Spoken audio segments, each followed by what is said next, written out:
अस्सलाम दोस्तों, क्या हाल है? ठीक हो? खैरियत है? तबीयत से ठीक है? First class.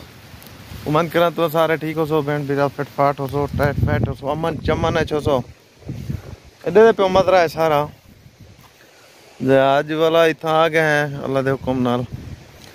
गाड़ी खड़ी है पर अपनी ये लोड करान पिंड नींदरा सूक मंडी दे विच जिद्दे अलगसीम के चाक नहीं 1000 किलोमीटर सफर माना पौंदा। इवें समझो मुल्तान ते कराची का सफर है पक्का। जी आज दिख लें तो दोस्तों कि कटाई करा मार्का वो तो गिनू बोझे कि लें तो दिख लें पूरी वीडियो देखनी, स्किप नहीं करनी बिल्कुल ही।